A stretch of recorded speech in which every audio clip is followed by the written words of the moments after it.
And we are live, ladies and gentlemen.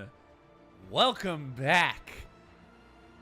Welcome to Kirbside Network. I'm your host, Jay Kirby, and we are here for Renegade Rangers Season 2. I am absolutely shaking with excitement. We've got some returning Rangers. We've got a new Ranger. And we've got a new game master for this particular game. Tim has decided to take the reins for Season 2. And I am very intrigued to see where he goes with this. But thank you, everyone, for your support. But as always, like us on Facebook, follow us on Instagram, tap a little bell on your YouTube app so you never miss the uploads. We have been posting a lot to Instagram. So if you guys missed the show, we are going to be sending clips that way. We're also going to try to start doing more on TikTok. We recorded, before we went live, the Patreon exclusive behind the scenes. So if you want to see behind the scenes videos, if you want to see what it's like before we hit the live button, subscribe to our Patreon. And every little bit that you guys give us from Patreon, from Twitch streams, from subscribers on Twitch, all of that money goes right back into the show so we can bring you a bigger and better show every time. Like another season of Renegade Rangers, which is bigger and better than last time. But none of this can be brought to you without our friends Collected Comics and Games here in the Dallas-Fort Worth area.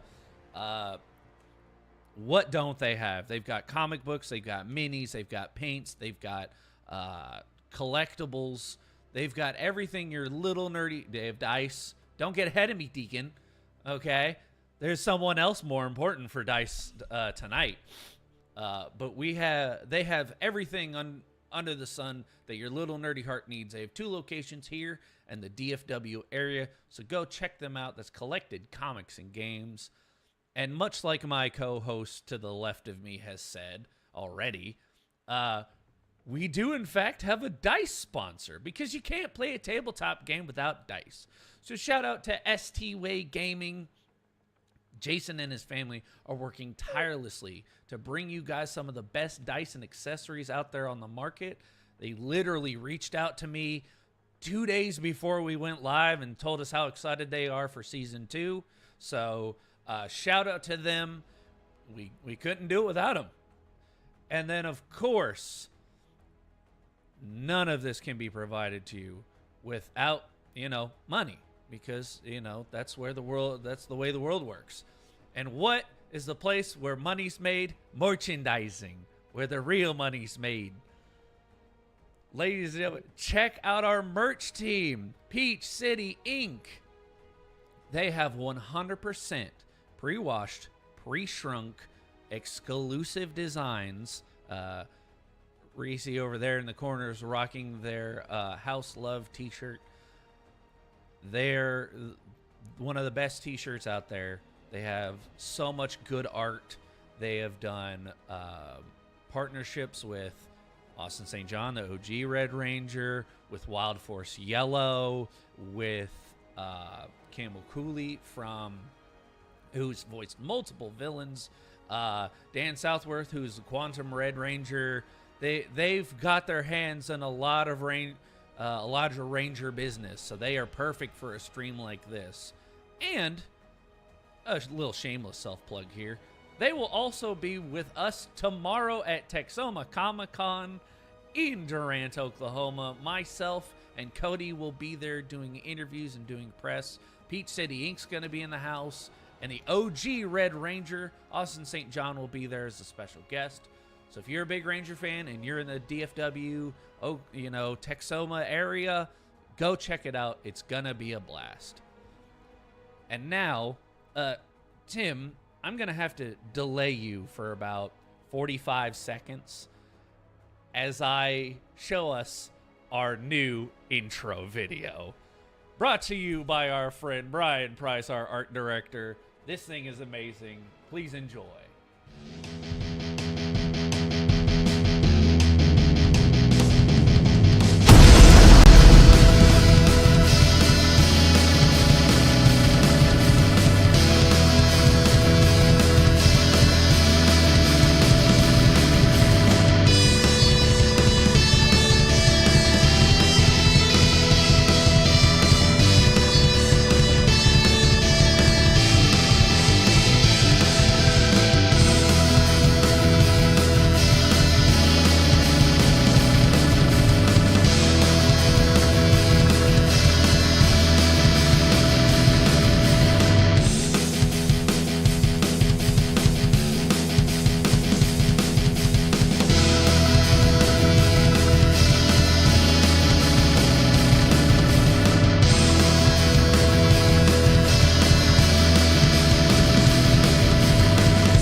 back.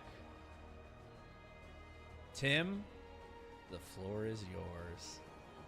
Okay.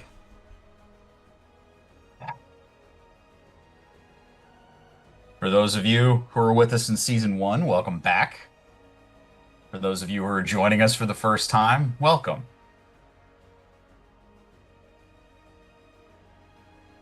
The story begins much how a lot of these stories begin.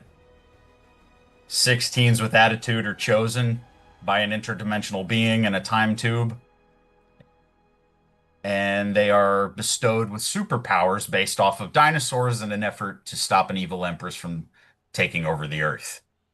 That's the story that you know. This is the story that you don't know. This story started with 6 young adults with attitude that were found worthy of the Power Ranger powers. Chosen more by the morphing grid itself, with no Zordon, Alpha, or Mentor to speak of.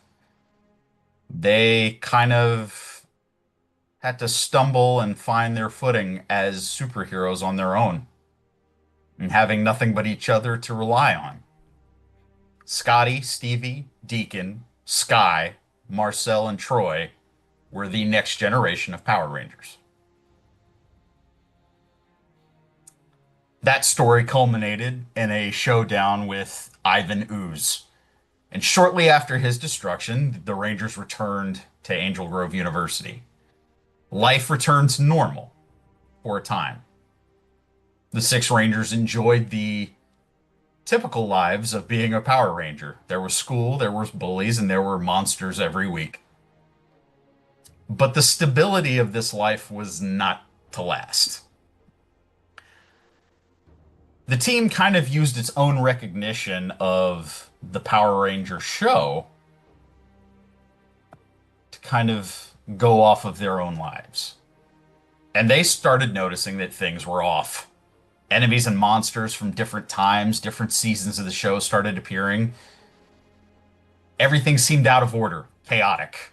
The attacks became more frequent. The villains did not adhere to the weekly attack formula from the show. They learned very quickly multiple factions of these villainous foes under the leadership of the likes of Lord Zed, Empress Rita, the Machine Empire, and many others started working together to overwhelm the Rangers. With pressure mounting, the powers being stretched to their limits, the final blow was on its way. And the final departure from the storyline of the show, shall we say, the rallied villainous factions launched an attack on the command center itself, and it did not take them 5 years to do so. Quickly, what was left of the command center, which was already in disarray, was destroyed. The grid was shattered, destroying the Mighty Morphin powers and dealing the team their most devastating defeat as Rangers. With no mentors, no Zordon or Alpha, or any magical Deus Ex Machinas to speak of, the team mutually decides to split up. And they all look for answers, hoping to find other Rangers, other powers, anything that could even the odds, and any answers on how to repair the grid. More importantly, the timeline that they know is corrupted. In your time away to pursue these answers, things have deteriorated in Angel Grove. Many of those villain factions have spent their time laying waste to Earth. Angel Grove has kind of become the epicenter, kind of a ground zero for their efforts. The alliances among these groups, however, were short-lived, and soon enough they turned on each other. This turned into a warring factions of villains fighting over territory and for who could be the last one standing over a pile of rubble. Each of you has chosen a new path, or has been chosen. New powers, allies, your search for aiding and taking some of you even to the far reaches of space. And that's where we're going to pick up. So, we will start in the far reaches of space. We're going to fall on Scotty Peters, focusing on a command center. Scotty, you have just returned from a very recent mission to the planet of Aquitar. Some of the Aquitar Rangers asked for SPA's help on fighting a invasion from Divatox and her followers. You aided the Aquitar Rangers and kept Divatox's forces at bay, fought them to a stalemate, and they retreated to the far reaches of space. You have recently returned, hoping to make your report on what has happened in Aquitar.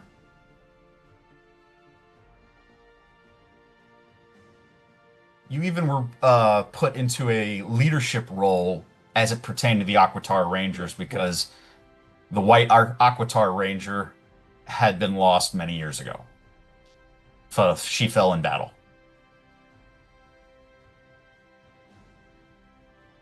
So your last few days have been battling Quantrons, a couple encounters with Ecliptor.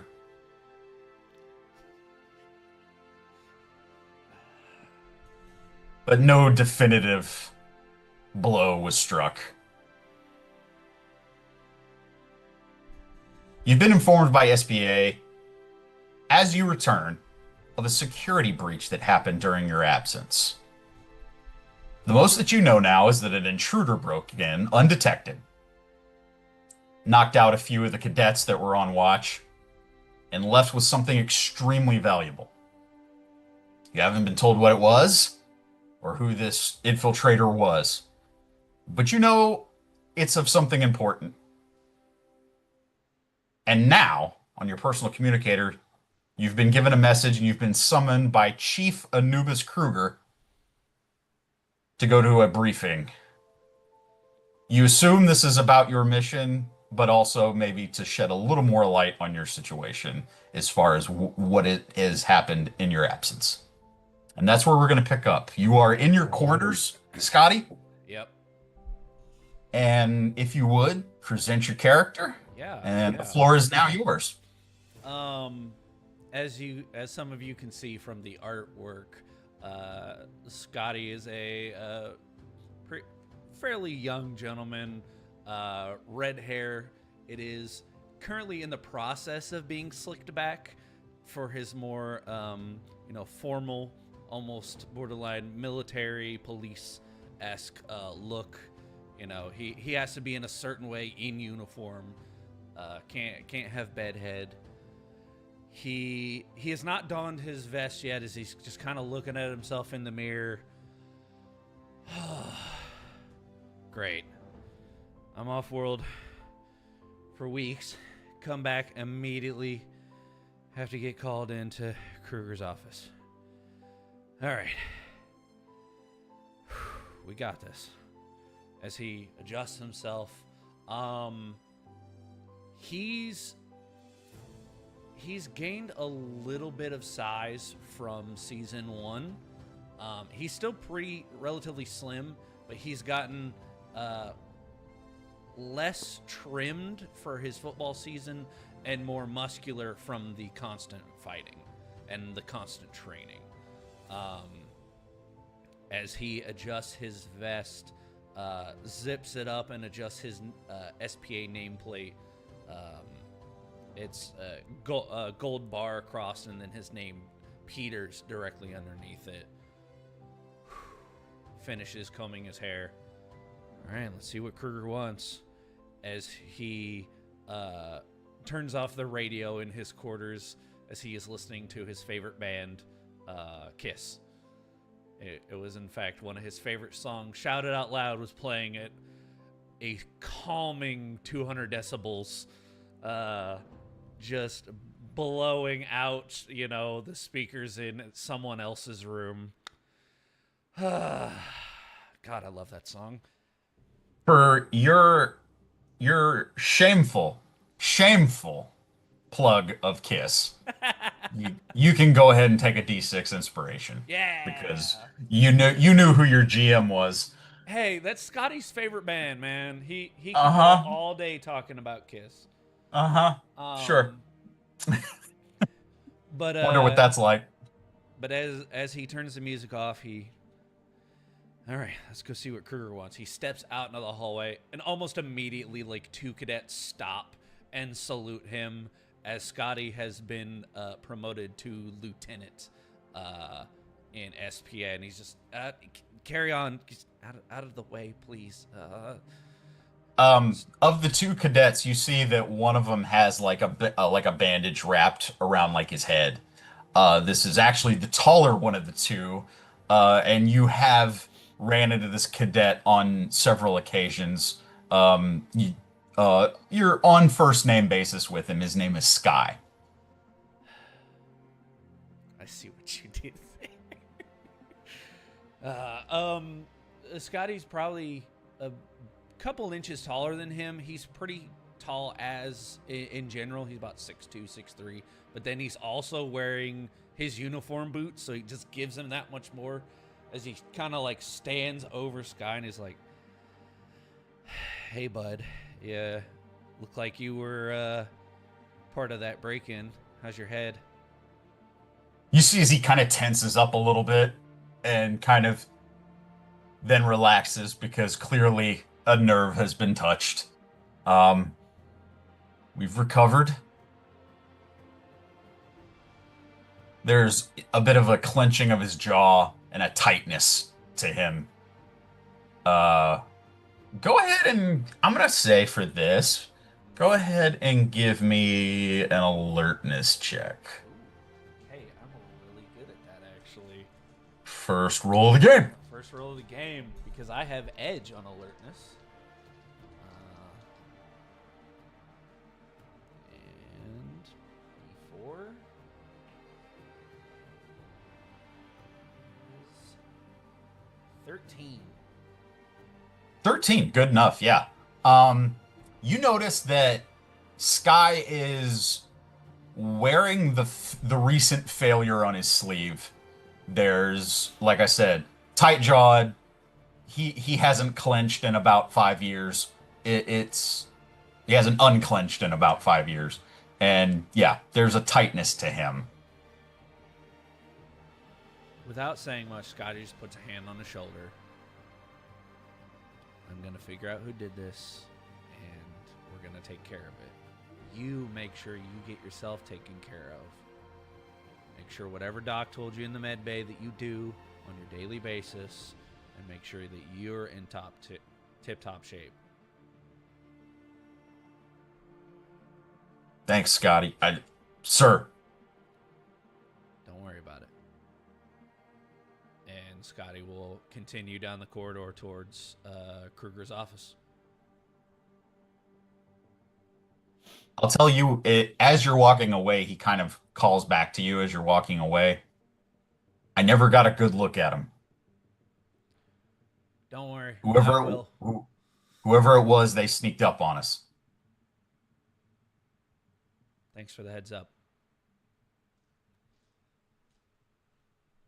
As you head to the war room, Yep. which you find out it is not, in fact, Chief Kruger's office. Mm. He is pulling you to a war room that is meant for team briefings, which is strange because, as far as you know, it's only supposed to be you and him. I was going to say, team briefings, there's two of us. Hmm. All right, all right. The automatic doors slide open in front of you. Walk in, give Chief Kruger a salute. Immediately returns it. Afternoon, sir. Delta Ranger. You notice it does. I'm not even gonna make you roll for this. You notice that there are two occupied chairs with their backs to you, two people having a conversation before that you walked into the room. May I sit, sir? And one of the figures at the chair goes, "Yes, Delta Ranger, you can sit." And he spins around, and you see Commander Adam Park. Oh, oh. he Scotty will like adjust his posture. He kind of like slouched in the chair a little. Like, okay, it's another brief. Let's get the brief over with. As soon as he sees Commander Parker, just The other chair spins around, and it's Commander Campbell. oh, Aisha Campbell. yep, yep. Um, ma'am, sir, welcome. Commander Park speaks up immediately. "Delta Ranger?" And he kind of drops a little bit of the formality. He goes, "Scotty, how'd it go?" It was tense, but we fought them back to a stalemate and pushed them into a retreat.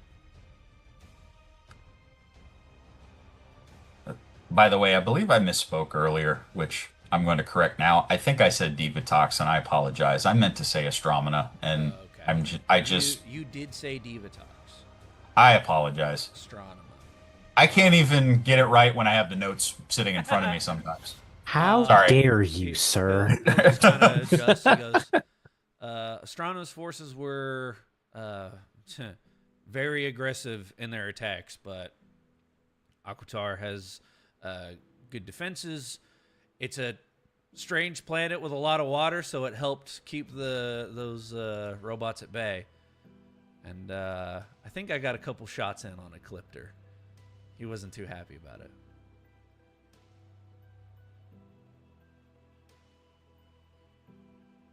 We've always maintained decent relations with the Equation, so it was good that we handled that crisis, and especially in a timely manner. Of course. However, and he kind of leaves a dramatic pause there, and Commander Campbell picks up.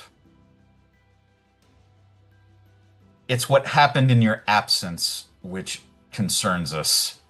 We had a security breach." I've heard.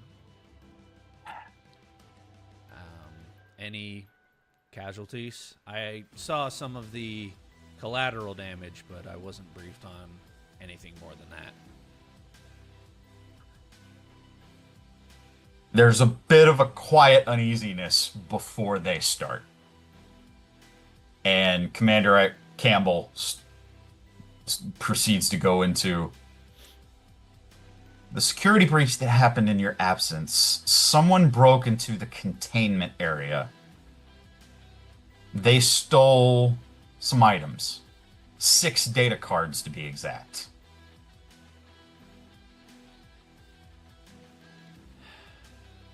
You know, as the first ranger, this is your primary mission. The safety of those 6 data cards. I am more than aware. And you know that the 6 criminals preserved in those data cards are our number 1 priority. Yes, ma'am.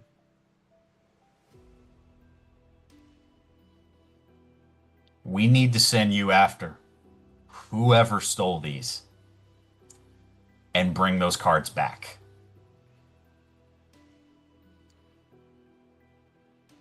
Permission to speak freely? Granted. Just point me in a direction. I'll head there immediately. Commander Park kind of cuts in. He goes, "And if they have been released from those data cards, you are to bring them in, subdue them, return them to the data cards. Alive." Understood. You know that the long-term plan here is to rehabilitate them and find a way to purify each one of them. Yes, sir.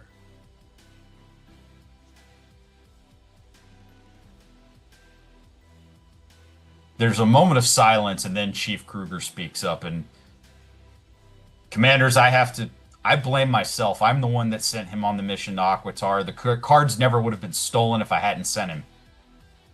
they immediately kind of quell his anxiety. We couldn't leave Aquitar to their own. Don't blame yourself. Scotty knows what has to be done. It's the reason that we made him Delta Ranger. Bring the psychos back. Yes, ma'am.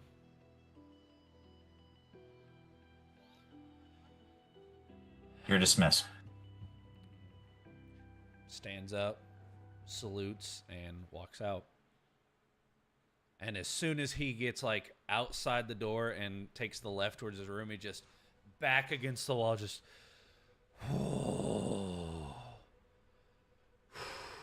crap, crap, and he very quickly starts headed to his room to pack his gears. He's just crap. This is bad. And then it more goes inside his head, and then instead of out loud, so people don't just hear him muttering to himself in the hallway. Sure. I was going to say, are you pulling the Jackie Chan bad day, bad day, bad day, bad day, bad day? Yeah.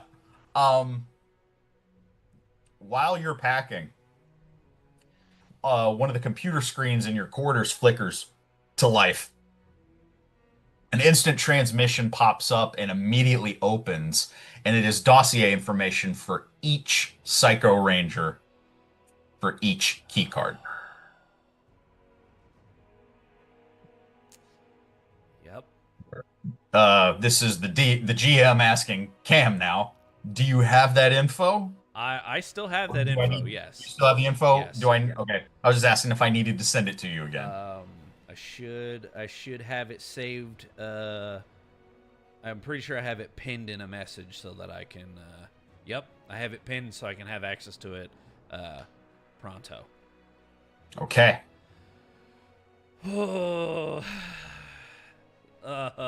He's just staring at the screen like this. He's just out of the frying pan. ...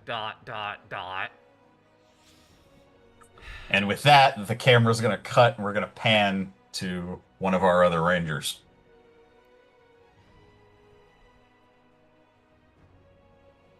Which takes us to right in front of Mercer Labs. Stevie Cortez. Stevie, you are reporting for work. It's a normal day. I mean, normal as it has been for the past 3 to 5 years. It's kind of difficult to maintain a life of normalcy with things getting as bad as they have been. Just in the world around you. Recently, Dr. Anton Mercer's mood swings have started to become a bit of a problem. And you and your coworker have found it to be very distressing in the recent days. But Terry's been a good friend to you, and both of you kind of lean on each other to kind of get through the workday.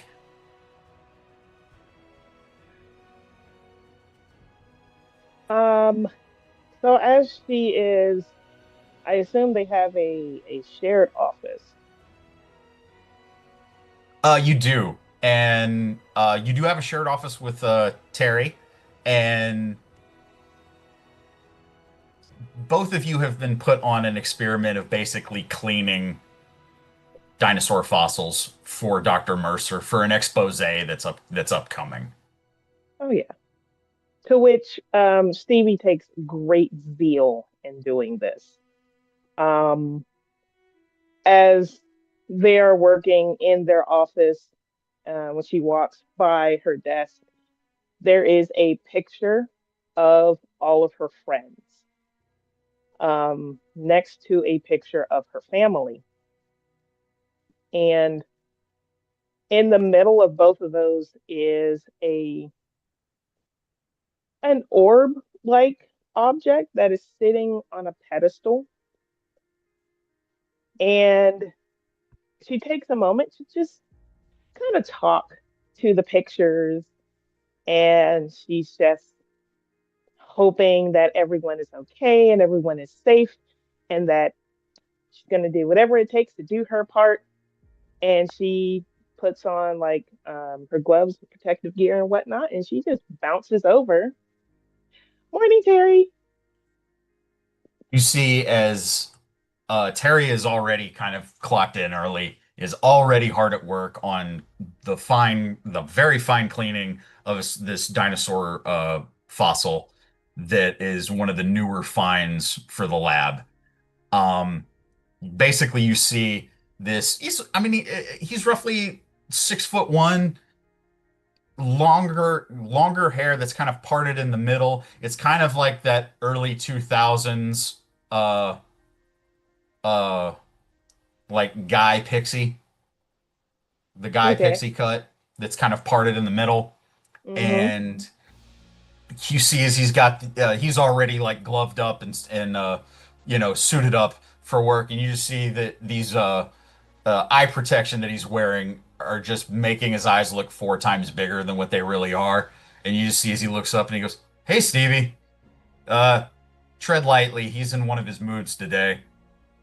Oh man, and she's pulling miraculously is able to pull all of her hair that looks like a lion's mane into like a neat bun so that she can be able to start her work. Um, has he been like has he brought up any like of the weird phrases again or This anything? time he doesn't even look up. He's just brushing this fossil and maintaining the conversation with you. One can barely get a word in without him saying something like Dino Jim, Tyrannodrone, Hmm. all of these special projects of his. Yeah.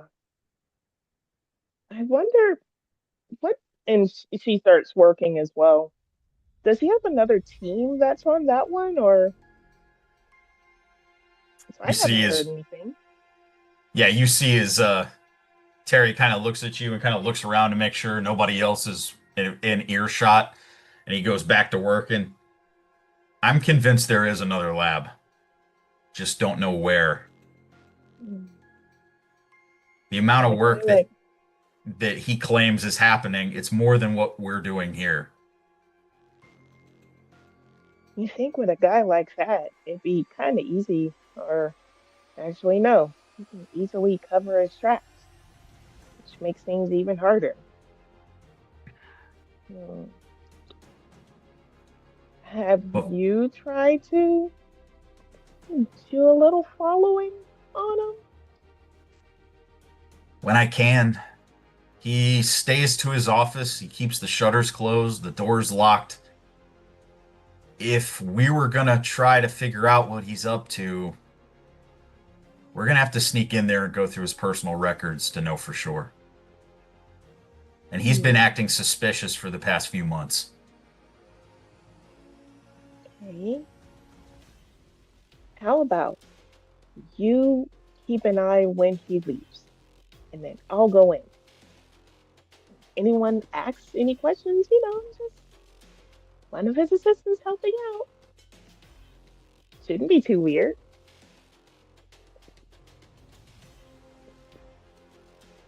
Okay, if you want, I'll call him in here and ask for help on what we're working on. God, I'll distract him. You see if you can sneak in and go through some of his files. we'll be in there lickety split. Just as a suggestion, maybe come up with an excuse for why you're there in case this goes south. Got it. I was looking for his secret recipe for chili. Works every time. The Krabby Okay. Patty secret formula. The Krabby Patty secret formula. You got it. All right. So, I'm going to make Terry do a performance.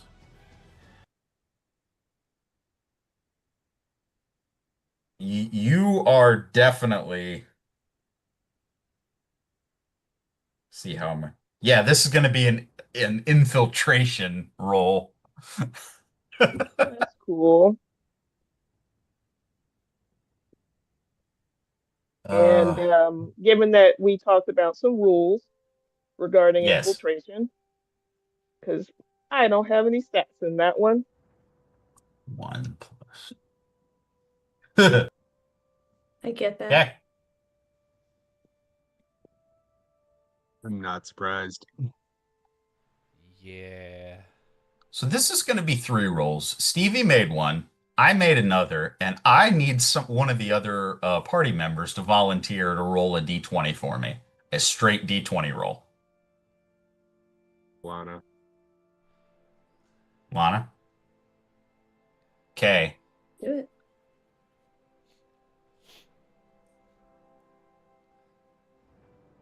You got a 5. Thank you. I'm testing Stevie. your luck to see how reliable you are in the future. Okay, Deacon. Yeah, I will always volunteer. That's Yep. probably not a good thing. Okay, Stevie, if you don't mind, what did you roll? So that first roll is going to be a 13. Okay. Okay.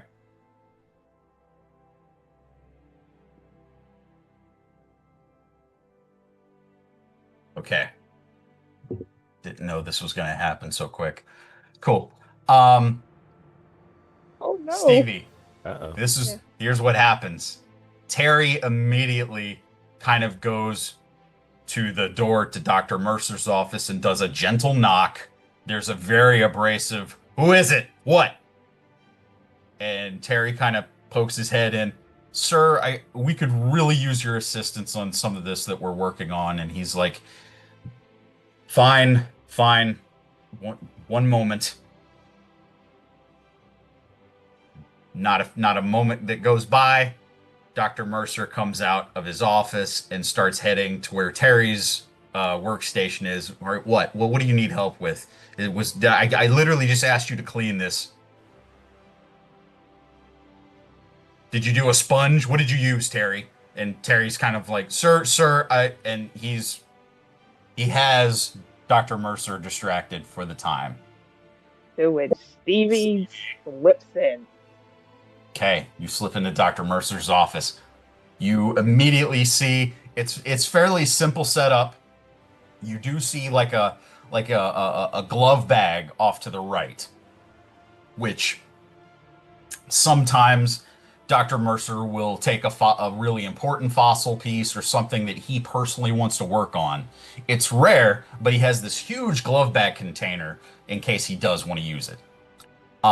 You notice his personal computer set at his desk in the center of the room. Also, file cabinets to the back. So I'm gonna go straight to the file cabinets and start flipping in there very quickly. Okay. For this, one moment. Bouncing back and forth between pages here. Okay, so for this, I'm gonna say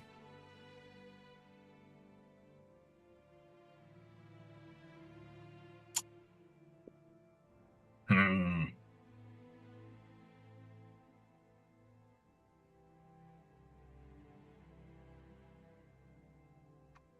I'm gonna call this a science roll. Cool beans.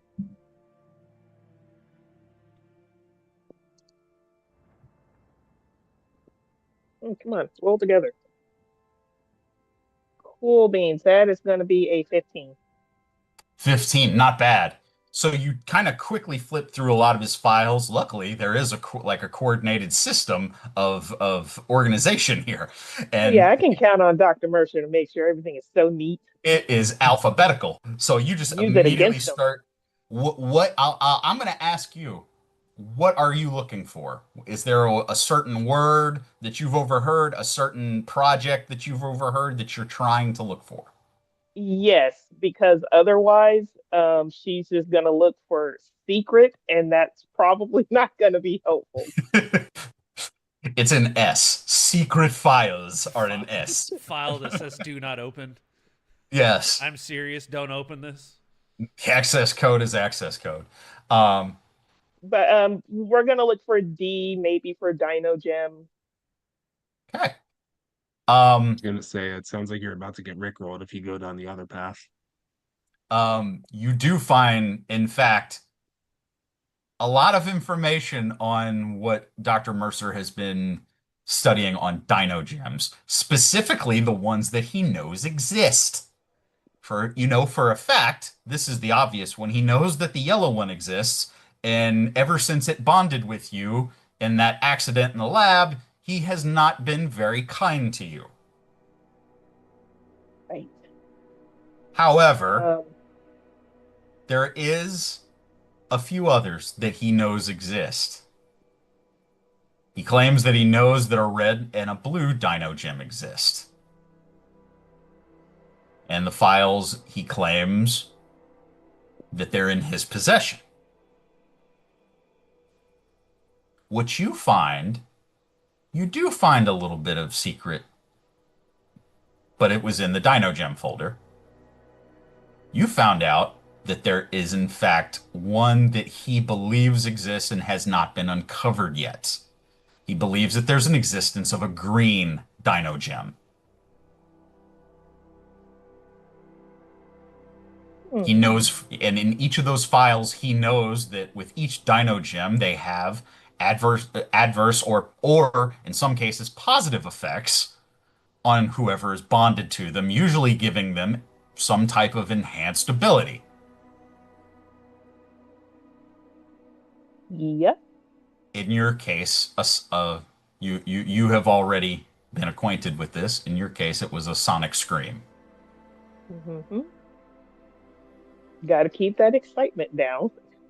Mm-hmm. Mm-hmm. But his files indicate that there is a green dino gem, and he's convinced that it exists. Hmm. Is there a location that is on there that he thinks it might be? Give me one more science roll, please. We're going to see how far. Oh, I'm sorry, that was big cock. Okay. Cool beans. 22. Let's go. Hell yeah. What you find out is he is convinced that the recent skeleton that you guys have been cleaning and working on might hold the green dino gem. He believes that they were buried in a similar place. It is very possible that the green dino gem was in the same place as this skeleton. And just for those of us who are curious, well, what dinosaur was this? You know that you have been cleaning the remains of raptor fossils.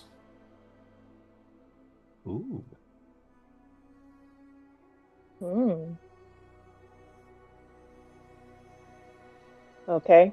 So with that information, um, she's going to close close up the file, shut the door, and she's going to, knowing that she probably doesn't have a whole lot of time left, going to start leaving. As you're shutting the files, you overhear in a very loud and kind of uncharacteristically loud voice of Terry Smith, Principal Randall, what are you doing here?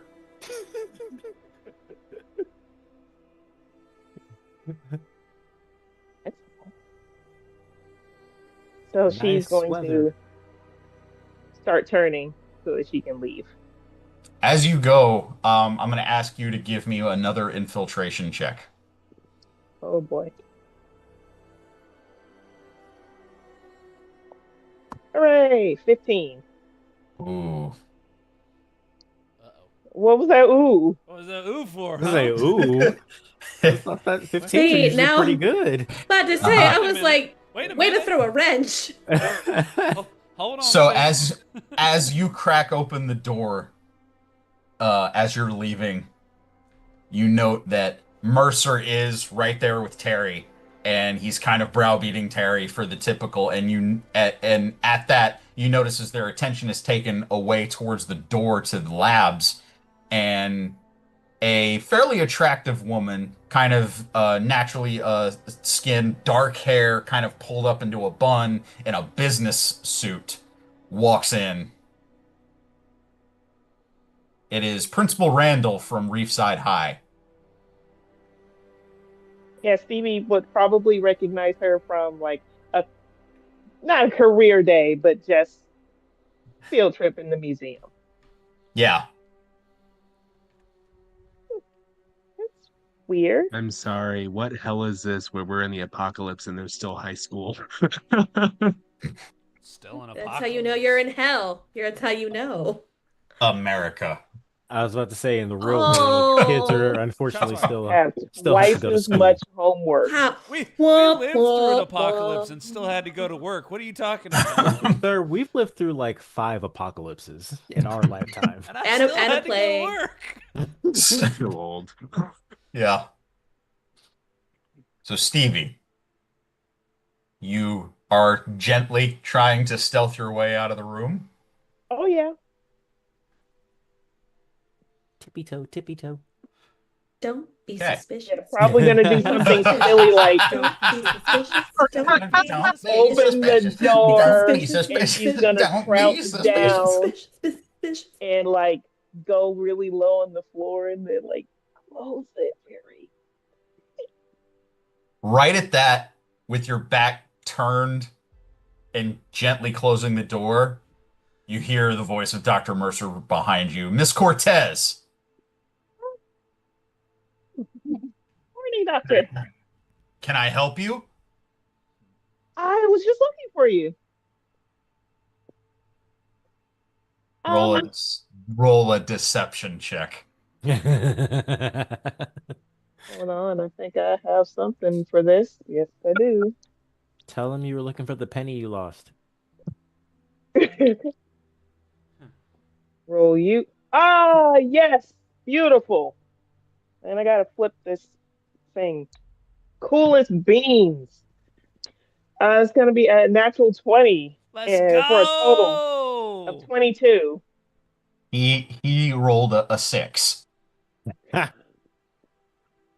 Sometimes sometimes I'll let you guys know how badly the thing failed on my end, just because I think it's entertaining. So you see his Mercer kind of his eyes kind of fixate on you for a second. And he goes, "Well, I'm right here helping your worthless coworker. I'd appreciate it if you got back to work, though." Damn. Rude. It's a Dang! toxic work environment. Where is No. HR? Where is HR? Worthless. But like, Ooh. I thought Anthony left months ago.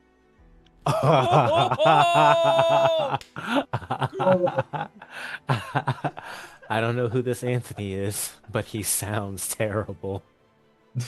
I don't I don't know who this Anthony is, but he sounds disappointing. That's what is disappointing. But thanks so much. So we're gonna go, and we have a fossil to clean. So, and I suggest wanna you get go? on it. Principal Randall, come to me in my office so we can have some privacy. And you go as he sees, and the principal, she just kind of like eyes you real quick, just kind of As a she look of does that- disgust. as she does that, Stevie's gonna give her the biggest smile and a wave. She walks in and goes in the office, and they close the door. Never change, Stevie. Never change. So of course Stevie's gonna, come on, Terry, let's go. She also closes the door to their office. And she starts like buzzing around the fossil, And she like kind of pulls them in. I was able to find something. Um, and Terry knows about the Dino Gems. Yeah. Yes. So you know those Dino Gems he's been really into. Um, he has reason to believe that there is one right here in this Like very fossil. Yeah, like in the skeleton? yeah, yeah. In this fossil right here. Where? It's And amazing. you kind of like you're looking at it as the whole thing is pretty much you've got it in pieces, but you have it displayed there, and you're like, what could possibly hold? And you both kind of make eye contact, and you both immediately look at the head. Just thinking that. Um, and so do we have like a tool that would find anomalies in like through surfaces or something? Absolutely. Geiger There we go. A Geiger counter. Yes.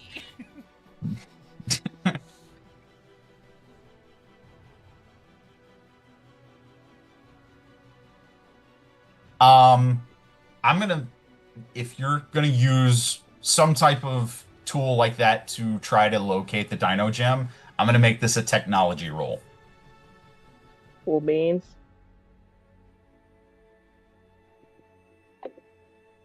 That is wonderful. That is okay. Wait a minute. What are you?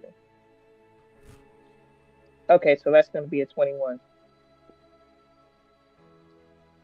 Nice. Okay. hot. It just takes you a few minutes, but the first thing that you do, and it's funny that Jay said that it is similar to a Geiger counter, except you're looking for a certain type of mineral, and you're looking for the certain type of mineral that the Dino Gems have been made out that are comprised of the Dino Gem.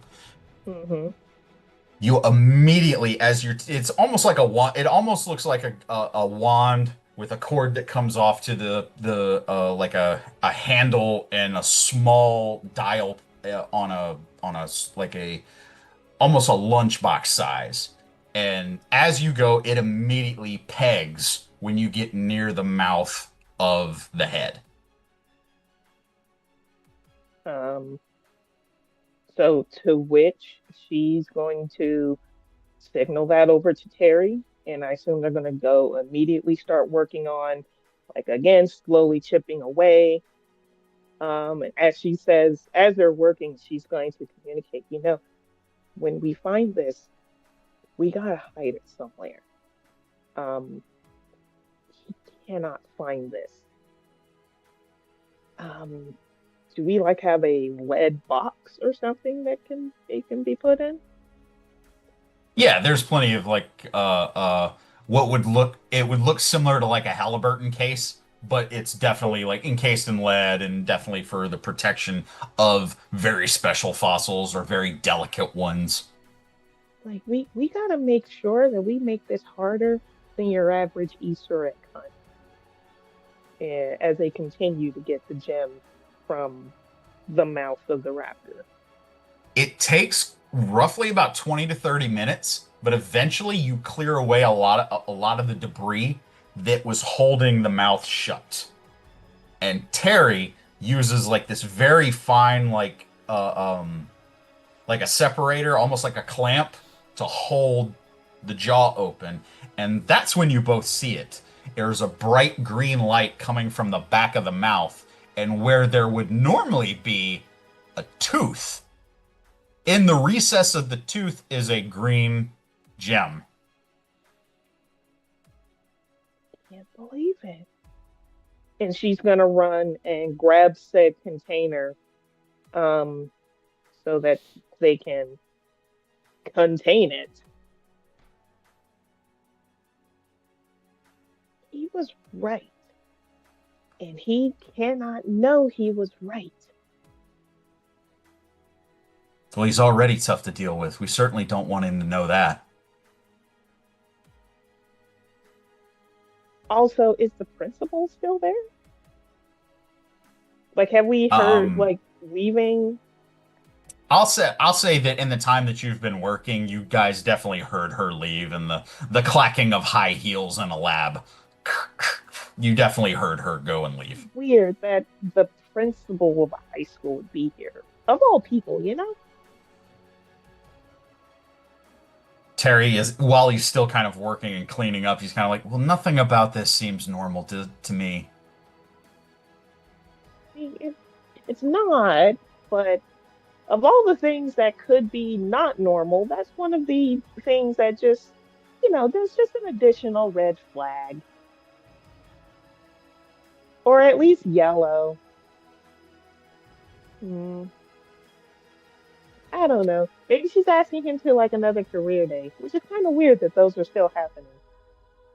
Maybe they're dating. No, not not dating that. You don't think I so? don't know if she's Mercer's. I don't think she's Dr. Mercer's type. What is Dr. Mercer's type? Um, uh, I, that's a great question. Um, a statue Touche. because yeah, that seems about right. Stevie, you don't even need to make a roll for this. You have noticed that extracting the green dino gem, it has not bonded to you because you're already bonded to one. Right. It doesn't seem to react to Terry in any way. Hmm. I'm sorry. I wonder if it wants to bond to someone and they're just not here. You say it wants to bond. What, like you think that the stone chooses you? You think the gem chooses you? Like it's alive? I don't think Stone so. chooses the ranger, Harry. You know, like humanity has a very long history with crystals and gems speaking to them through the universe. And like, is this one speaking to you? No, Stevie, the gem is not speaking to me. Hmm. I, And perhaps it's calling out to someone else, but we need to contain it in the meantime.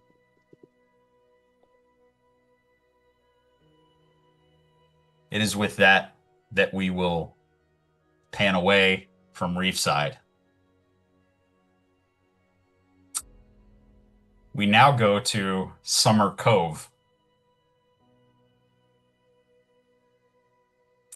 Anna. Hello. It's been a very long day. You've made your way back home. You know, sometimes the constant barrage of news, the information that's so easily available in your news feed, all of the doom and gloom and the everything from attacks, earthquakes, it's just it's you're just inundated with like negative and just bad news everywhere. And it's very easy to fixate on and it's very easy to get focused on. And you're just looking for a few moments peace. And you're kind of like, all right, phone off, TV off.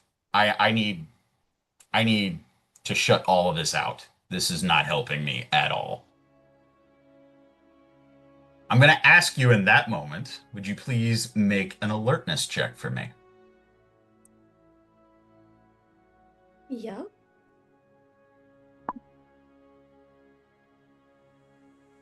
A 9. Oh, Oh. You well, and these O's, man. as you kind of sit down on your couch, Something catches you out the corner of your eye, out the window. And it looks like a housefly, but it's 10 times larger than a normal housefly. And there's a camera strapped to it. Of course there is. And you notice this bug about the size of a small dog with a camera strapped to it. And it's filming you.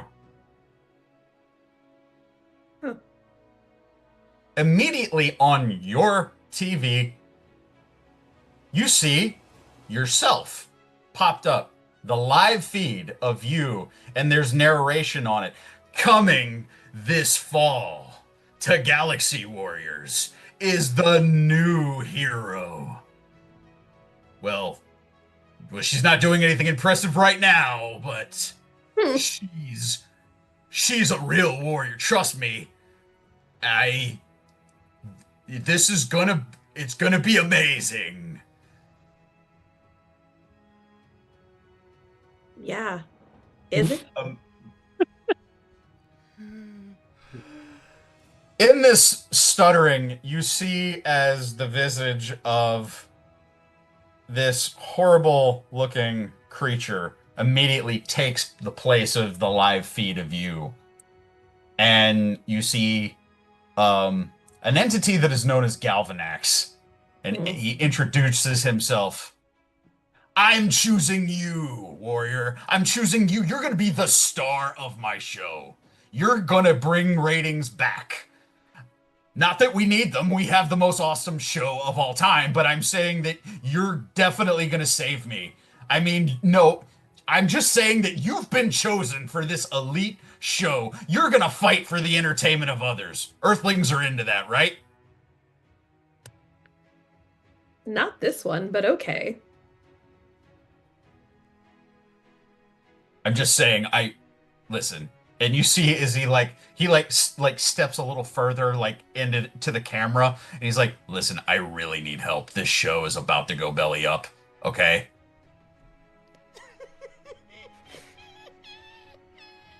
Just an overworked producer, guys. Just trying to do my job here, okay?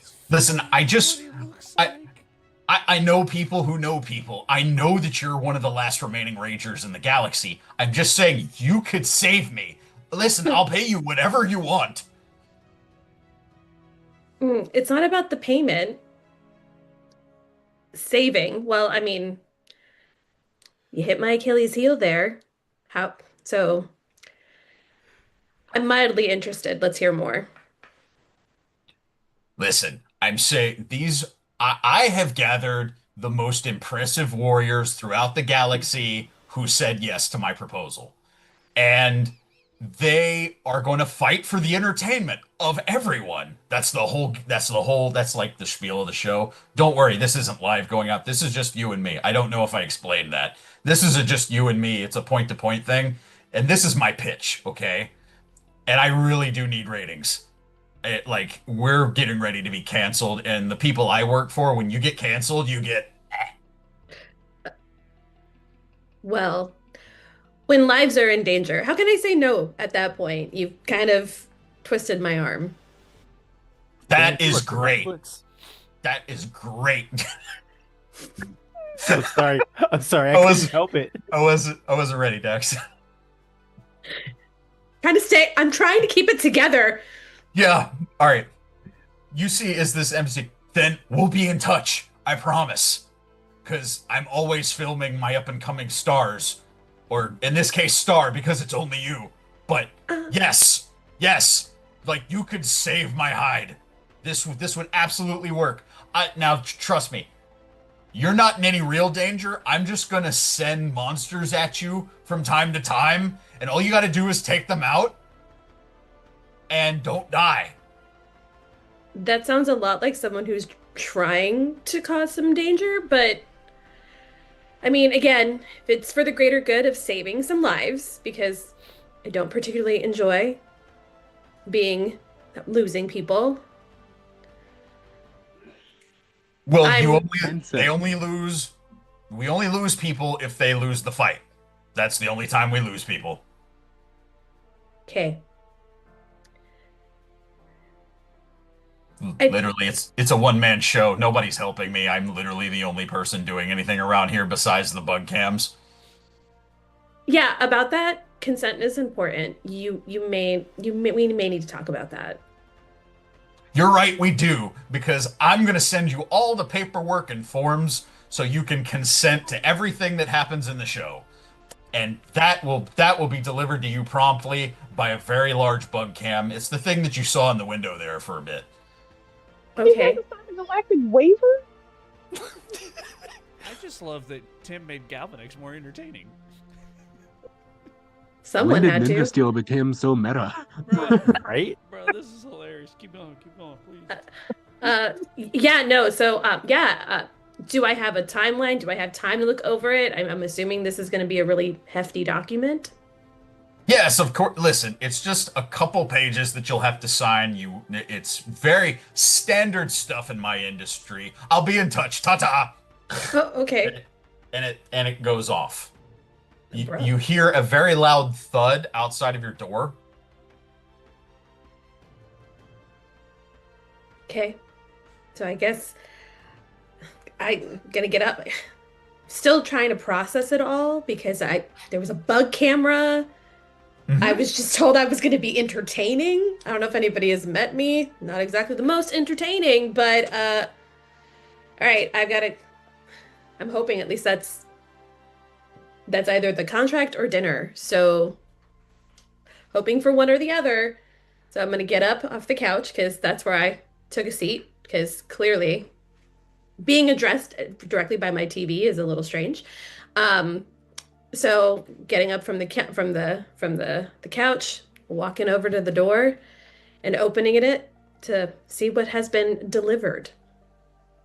It looks like about 10 to 12, if anybody remembers these. This is me dating myself, but it looks like 10 or 12 phone books stacked on top of each other.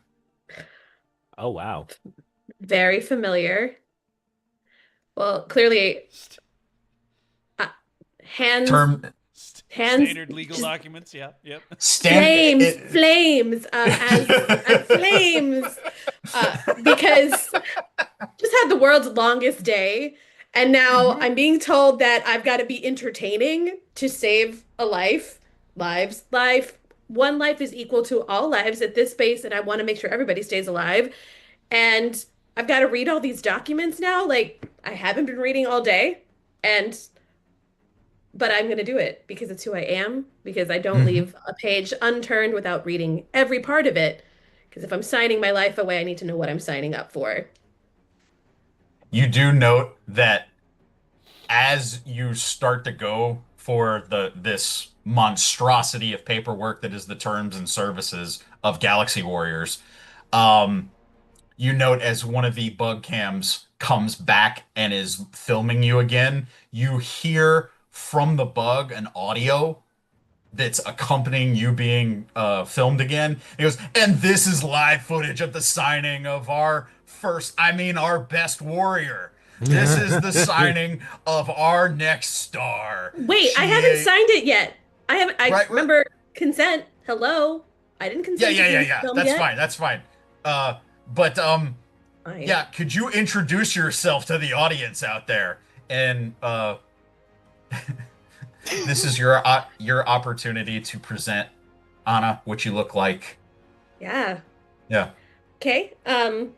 Well, standing at about 5'1", mighty in attitude, but not in stature.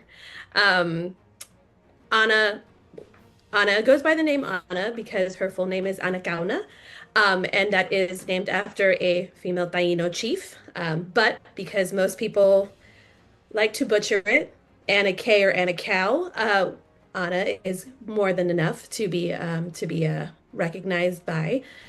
Um, we love a good like this appeals to me because you know what? I love a good uniform, and so if a uniform's involved, I will be wearing it. Love some utilitarian type outfits as well, as she would be currently be rocking her usual wear, which is either some khakis, some real beat up Converse that have seen some much better days, and a tactical vest with lots of pockets. We love a good pocket. We love a good accessory. Um, so clearly pulling out a pen from that pocket automatically. I mean, there is some, again, haven't signed any, she hasn't signed anything, so she's not really up for being remotely entertaining. So you are getting a look of who she is and just her name at that point. But she's Yeah. more interested in really focusing on like going through this paperwork because again, the last time she signed up for something and didn't truly know what was going on, well, we saw where that landed her. Mm-hmm. So, being a little more intentional about how she's signing herself up for. So, of course, is not struggling because she has an athletic build. She's a what we would call a medium. So she's a stocky individual, but she can get it done. Again, lots of sports, growing up playing sports. Being an only child meant you kept both mom and dad happy. So we did a little bit of the arts, we did a little bit of the sciences, we did a little bit of all things athletics, and just trying to make sure that she kept everyone really like excited about who she was. And so bringing that in with some particular ease because we're not just going to stand at the door and read it. Bringing it over to the counter in her kitchen. She's a stander. I mean, that's just what she does. So I think what people would call it is a superhero pose as she's like hands on hips, as she's like staring down and like reading through each thing. Again, if the bug is still there, the bug is literally getting the top of her dark head, which is just wavy hair, usually pulled up into a messy bun. It starts down, it ends up all the way up though at some point, depending on the time of the day or what she's working on. But at this point, it's the end of the day. So it's up in a messy bun, probably has like 2 other pens stuck in there. It's just probably the original pen she was looking for and had to go through the tactical vest to grab a pen to eventually sign. But just flipping through the pages. Galvanix is right. It's very standard. Lots of legalese and jargon in there. Yes, and definitely you kind of skim over some things of, the show Galaxy Warriors and their producers are not liable for any injuries, dismemberment, death, anything that could occur while performing for Galaxy Warriors. Okay, death came up again. I thought no one was dying. If we were doing this, no one was dying. Clearly, that's being underlined and circled because we're not just gonna sign it blind. Underlined, circled, and even looking up the bug and asking the question, like, I thought we weren't talking about death. What is this? Oh, that's just a formality, and you just hear the voice coming from a voice box connected to this bug cam. Yeah. Just suddenly reading a lot like the warning signs on most medication. Cool. This is cool. No doubt. Gonna keep reading. There's a part about your cut and merchandising, which is it's 10% for you. So you're kind of honestly well, in meta speak, you have a better deal than the original Ranger actors had. But Wow. Wow. Talk about being Dang. meta. Wow. but it's about what the American Gladiator people got. It's not great. I don't care if anybody gets that reference. I saw that documentary. Yeah, I saw that same documentary. That documentary was Yeah. everything. I wanted to be part of American Gladiator, so you just hit something for me that I was like, oh. Yep. And I think that appeals. Let's I hear want to it. be blatantly clear that Jay and I are going to be in the same room as one of the original Power Rangers tomorrow. Woo! So hopefully he didn't just hear that. I mean, Listen, they spoke about it, so they've spoken about it. I'm talking about truth. Yep. He's spitting It is facts. not me making fun of it. It is me bringing awareness to it. Absolutely. I was Absolutely. reading Yeah. contracts. Oh, Yeah. damn. So anyway, Ow. Anna, the bug is hovering there, but you're kind of wondering that I wonder if it's like a live feed the entire time, or if they're cutting to me at times and then cutting to other things. You know, like it's part of the Yeah. entire presentation. Yeah, definitely at top of mind because usually she's very much like does, she loves her privacy. So this is clearly something that's going to really infringe upon that. Um, and again, we don't make the best decisions when we're tired. So she is thinking that, but that's not at top of mind for her right now.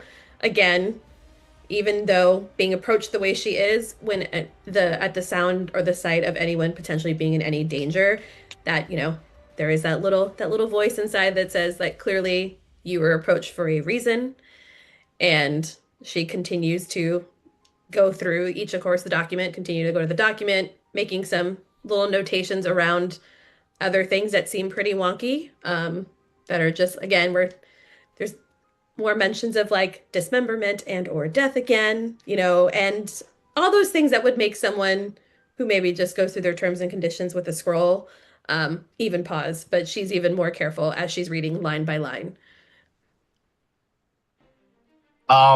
This goes for a while, Yeah. and at the conclusion, you're kind of you do finish. It takes several hours of and it's almost like for those of us who are gamers in real life, it's almost if you were trying to read TOS, the entirety of the TOS for a game. Uh, It's methodical, it's painful, it's a lot of things if you actually want to read through a lot of it. Um, Even though you paid but $67 for it, you don't own it. yes, exactly. And we will continue Nintendo. with the story before we all start ranting about that, right. because we all have very strong opinions about certain things. You Um, all strong opinions? What? yeah, Yeah. right. Um, Perish the thought. at the Goes end of back it, to Anna, promise. Yep. yeah, at the end of it, Anna, your mind kind of starts thinking of like, wow, he seemed really excited that I was one. He said I was one of the last Rangers in the galaxy. Hmm. That's new information. That's Mm-hmm. not something that you were aware of. Yep. Clearly, whoever this entity was or is, he's trying to take advantage of that for entertainment purposes. That's not any role that you have to make. This guy was not hiding that at all. Oh He yeah. was desperate. Um, but you close your door, and now you're left with your thoughts. You're left with, what the heck is this? What is this? What is the real angle here? What is this all about? Yep. And it's with that we will pan out of Summer Cove. It is right now 8:45 our time. Would we like to take a break real quick? And we will continue with the rest of our Rangers. Uh, yeah. All right. Yeah, I'm good yeah. with it. Yeah. Alrighty. Yeah. We'll take a quick break. We'll be right back after some snacks and some refills. So stay tuned.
That's Ultra. And we're live. Welcome back, ladies and gentlemen. Thank you for being patient with us as we took a quick break. We got some refills, we got some snacks, and we're ready to kick this show back on the road. Tim, the floor is yours. Okay. We backed away from Honorios, and we're gonna make our way to the no man's land of Angel Grove, and we are going to focus on Marcel. Marcel, it has been a long time since you heard from your friend, I'll say. It's been just you for a while, and you have continued to do your best to help out people that were, taken prisoner. There are frequent prisoner convoys that come through this no man's land and the remains of what used to be Angel Grove. Not too many buildings are left standing. If they are, they're very, partial. For anybody who's ever played Fallout, there's a building that used to be there.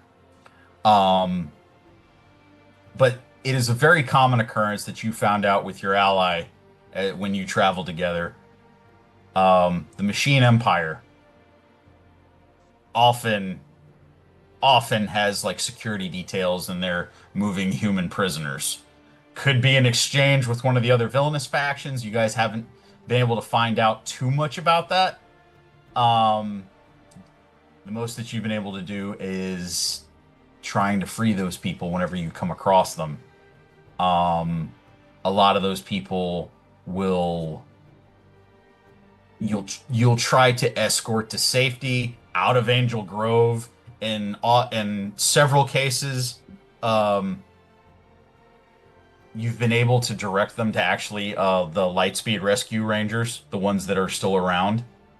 And that's been a bit of a mercy effort on your part in conjunction with them.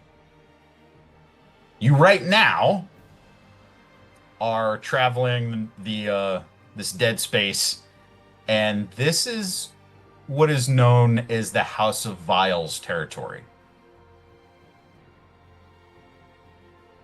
This is often patrolled by putty patrollers.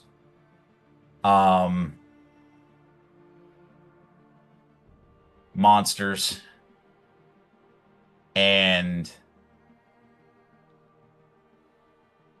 beyond yourself, your ally that you worked with for a while, and the odd encounter with Lightspeed, that's pretty much been your scope for the past 7 years.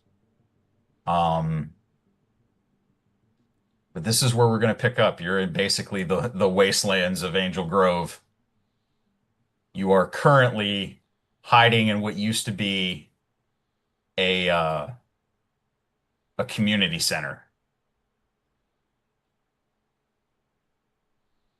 Used to be a place where a lot of the high school students used to hang out. It was kind of adjacent to to Angel Grove High.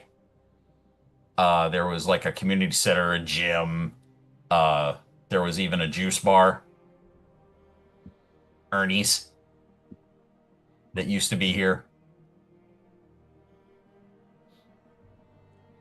But this is where you found some safety for now. And if you would like, you can present Marcel as he looks right now after the 7 years that he's gone through. The best way that I can describe Marcel right now is his smile is gone, both literally and metaphorically. These past 7 years have been rough. He has saved a lot of people, but unfortunately seen a lot more go in multiple ways.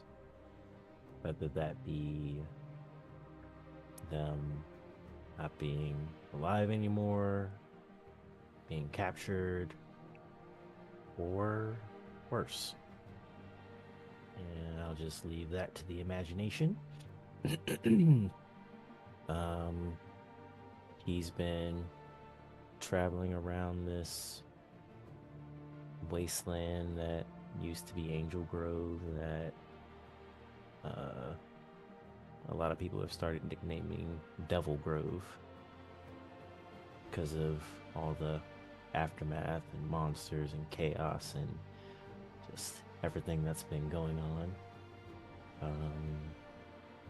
There are some small pockets of humanity out there that are resisting and surviving to the best of their abilities, and he just tries to help out where he can and what he does. But as far as how he looks, still has his hair. It's not as, fresh as it used to be, because finding someone to maintain your hair in the apocalypse is kind of hard, and he actually wonders to himself how people do it in the movies, because it makes absolutely no sense. How are they getting lineups? How are they getting their hair straightened? Like, the products, it makes absolutely no sense to him. And it's one of the few things that actually brings him joy and makes him chuckle from time to time. But he is also wearing a dusty Wild Forest Lunar Wolf jacket, and along with a black shirt, black pants, and some boots that have seen better days, but they are good for getting the job done. He also has a little pack with him that has the most basic of supplies, like something to sleep with, start a fire, open up cans, just the very basics of what he needs to survive the night wherever he is. A few rations here and there, but since he's in the juice bar right now, he's trying to re-up on some rations and, find maybe like a bag of chips or something that hasn't either been blown up or rotted away. Let me have a survival check. Okay. My character sheet real quick. Awesome.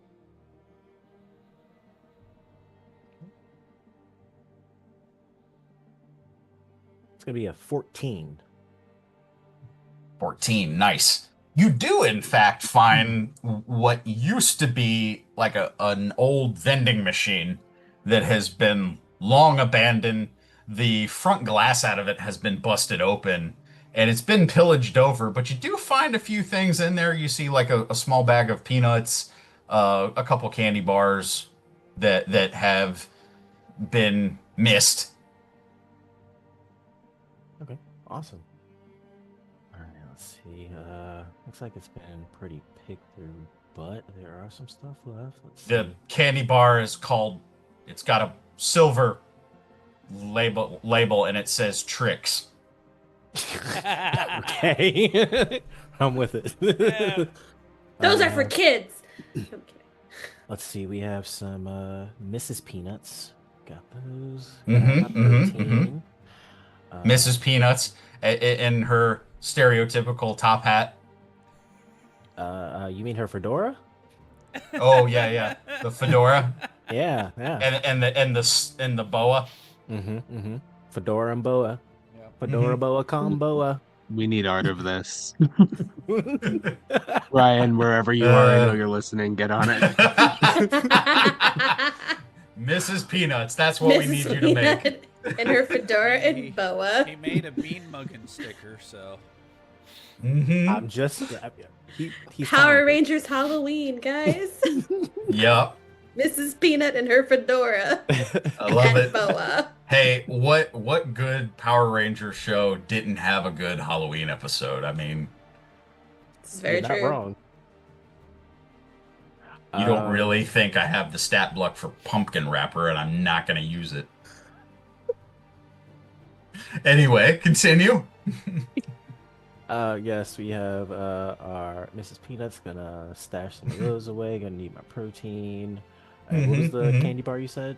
Snicks? Yeah, tricks. Tricks. There we go. Instead of something that rhymes with it. um, he's like, "Oh, sweet tricks! Finally, I get something sweet. Haven't had that in a while." And he grabs that. He grabs. It's a good thing none pretty of us have a much- particular speech impediment. Say what? Right? It's a good thing none of us have one particular speech impediment.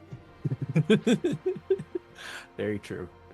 He basically cleans out whatever is left in there because, stuff is hard to come by these days. So There is Yeah. also a small thing of jerky. Oh. Well, jerky. We'll call it a small meat stick. Okay. Cool. All right. Small meat stick. I was trying to think of a funny name for the. Oh, there we go. It's called a fat pat. I was about to say a thick brick. Fat Pat. Yeah, Fat Pat meat stick. That sounds weird. I'm It's okay. improvising. Yeah. Y'all can We deal. should all go into advertising at this point. This is spot on. I'm improving. You can deal. Awesome, Fat Pat meat stick, man. This is a Yeah. smorgasbord. I'm gonna eat good tonight. This is great. Yeah. So he. But that's about all you find. The remnant of any supplies or any food to be found in this abandoned juice bar, it's been well cleaned out by now. It's not been used in years. Angel Grove High has been wrecked Right. in the past 7 years, and because it was one of the first stops you made when things started to go sour and y'all and the team split up. Angel Grove University got hit hard too, and it looks about the same. Okay. And it's Angel Grove is tough to look at now. It definitely it brings back memories for you, but some of them are painful seeing where everything's ended up now. Mm-hmm. I will say one of the things that's on your mind, and it's one of the reasons that you're here, is that you were definitely thinking of a particular warehouse that was in Angel Grove. And your partner, for a time, the two of you hid some very personal things in his warehouse. And that's one of the things on your mind, and that's one of the reasons that you're in Angel Grove right now. Okay. If you need me to elaborate, I will PM you. Thank you. I was just gonna ask, could I get some details about the warehouse as far as its location, how far away I'm from it? Yeah, you're a couple miles from it right now. Okay. And but you know that he kept it very close to the college. Okay, cool. And what time of day is it? Right now, you're getting about midday, close to the early evening. Okay, cool. So I am inside the juice bar. I have just rummaged for supplies from the vending machine. I want to look around some more to see if I can find anything that can be used as far as first aid, because that's also something that's scarce to come by and should be definitely stocked up on. So is there anything around me? Can I roll an investigation check for that? Yeah. I'm gonna say for this, Or this be more survival? I'm gonna call this survival again. Okay, cool. Because you're still foraging for supplies. Makes sense.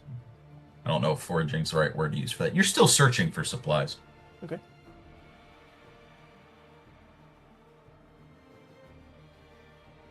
That is a dirty 20. Dirty 20. Okay, so you use a little common sense here, and you're kind of like, high school always has a nurse's station or a nurse's, like a nurse's room. Hmm. So yeah, let me check that out.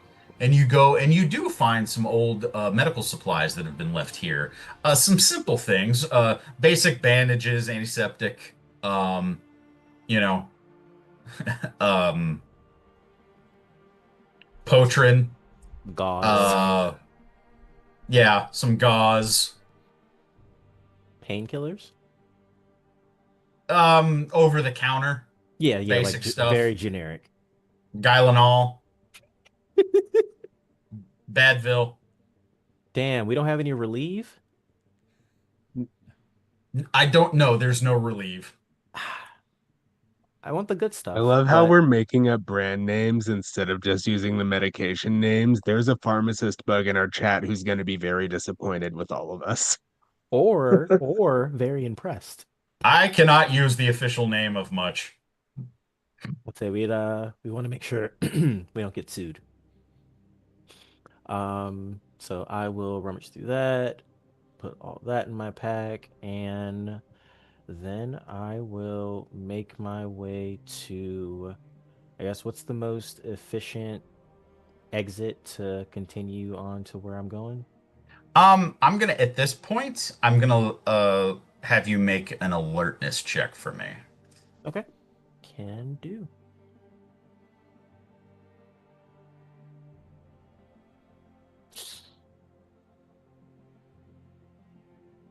Gonna be an 8. 8. Okay. Um, you take a glance at you basically you find an opening out of the side of the building that leads out into the street, and you kind of do a precursory glance. You don't see nothing, and you start to make your way out into the street to move on. And it's very late until you hear a noise, and it's a very mechanical uh sound of uh mechanical joints moving, just Oh, crap baskets. um you take a look around, and just turning down the street of where you just walked out in, there looks to be a patrol. But the interesting thing that you immediately notice about this is these are cogs. These are Machine Empire cogs. They're in House of Vile territory. Hmm. You have a moment here. They haven't seen you just yet. Hmm. What do you do? Is there anything that I can duck behind? Okay. I'm going to say, I'm going to make this I want to make this streetwise, but I don't think that's right. I think this is going to be another alertness check. Okay. Come on, baby, don't fail me.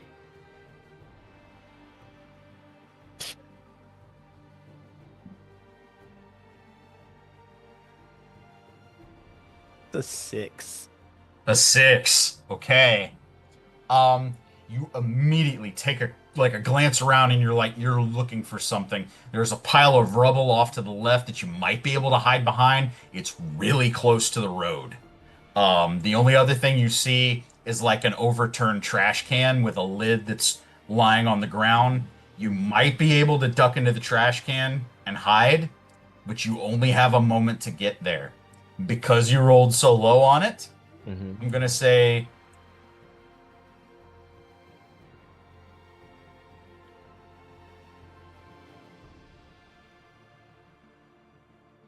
I love how it zoomed in Yeah, I on was you as gonna you're say thinking. your camera zoomed in on sorry. you while you were I, thinking. No, no, no, it's yeah, good. It's I'm good. sorry. Really intensified Dramatic the- zoom. Whoop. You can give me an athletics. Mm-hmm.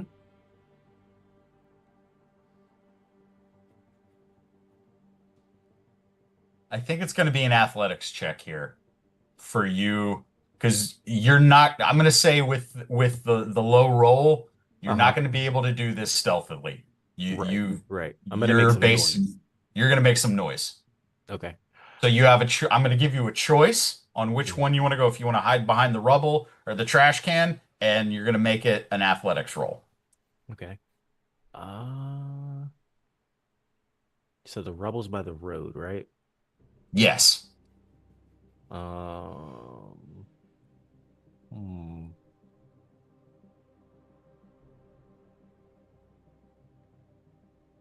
Damn. If I feel like if I go by the rubble, there's a chance there could be like something else that could potentially see me. Uh, I'll go by the trash can. Okay. Go into the trash can. Roll me the athletics. It's a 12. Okay, better. With that, you basically get a running start and you want me to describe this for you, or do you want to tell me how you go into the trash can? So I don't want to take the moment from you. um so upon seeing the robot, uh there's like a split second of freezing, like fight or flight kicks in, and my mind goes flight, and I just kind of do like a quick glance. I'm like, trash can, good enough. And I just dash for it, run towards it, and just do like a nice dive into it. Because I'm hiding inside of it, correct? Yes, yes, Okay. that's the idea. Yeah. Actually, no, not a dive. I do a jump so I can kind of land in it and just like that, kind of. Okay. You do that. It's kind of like a Jackie Chan move where you kind of slide and you try to slide into the overturned trash can and grab the lid and try to cover. You leave a Yeah. little crack there so you can try and see out of it, Hmm. but you're kind of like, okay, I can't move anything now. They're getting too close. Yeah. And what you hear this whirring, shifting of mechanical gears and everything as the cog patrol comes directly down the street where you just hid, hearing the noise.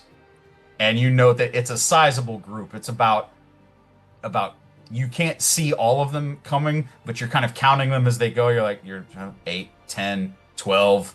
Like it's a large group. And then you notice why. It's because there's a larger like figure leading the group of cogs, and you see a mechanical figure that's kind of got like a green cape on his back. A lot of the mechanical pieces, a part of him, have been painted green, holding a metallic blade. Will you give me? I think this is going to be culture. Okay. I think that's what we do for history here. Yeah, give me a culture check. Okay. I do have a specialization in grid lore for this as well. Yes.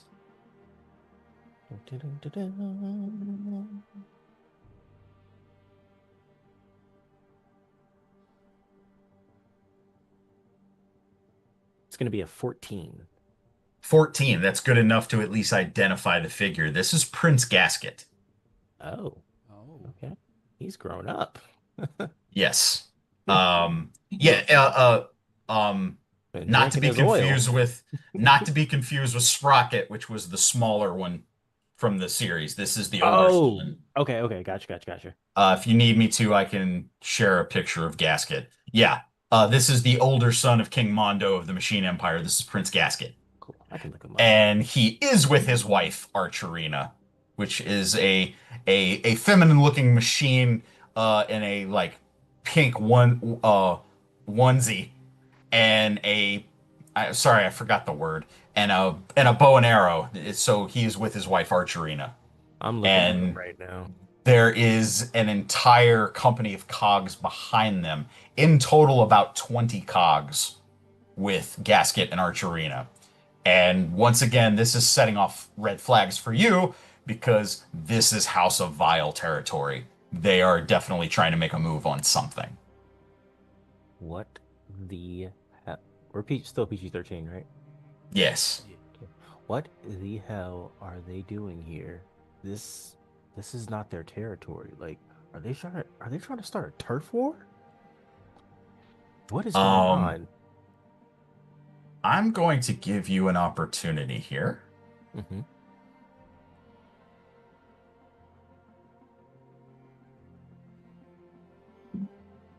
I'm going to make this an infiltration roll. Okay. This is just for you to overhear. See what you can overhear as they pass by. Okay.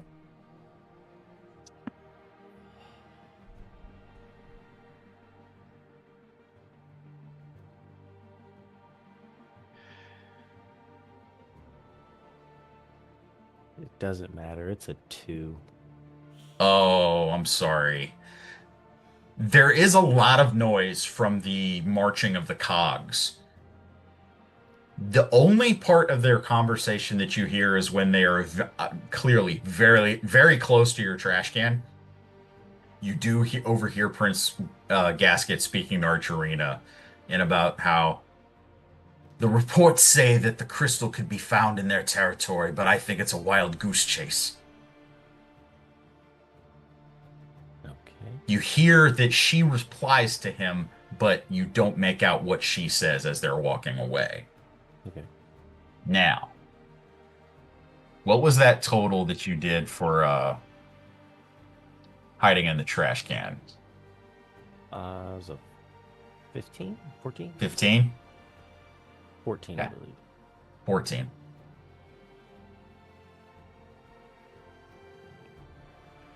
Okay. The cog patrol marches by. They do not seem to notice you.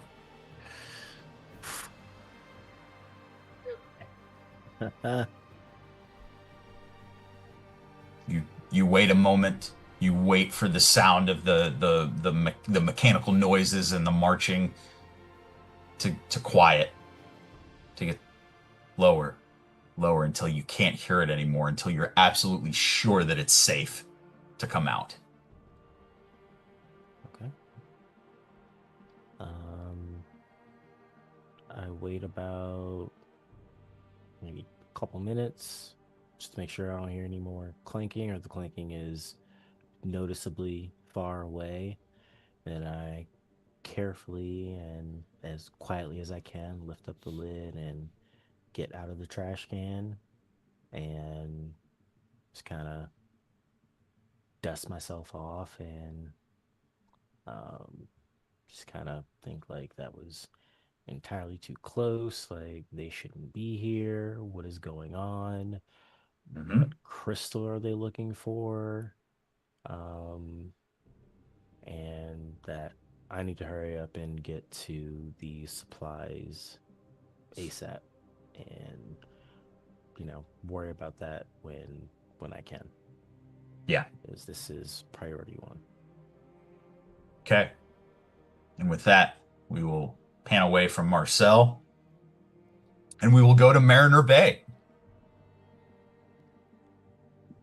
For that, I love the idea of like Marcel coming out of the trash can. Ah, after 10. Wait, wrong dumpster. You have no idea how hard it was Full to circle not, moment. Right? to not name this day of the dumpster, Right? or another day of Redux. the Another dumpster. day of the dumps. Yeah, yeah.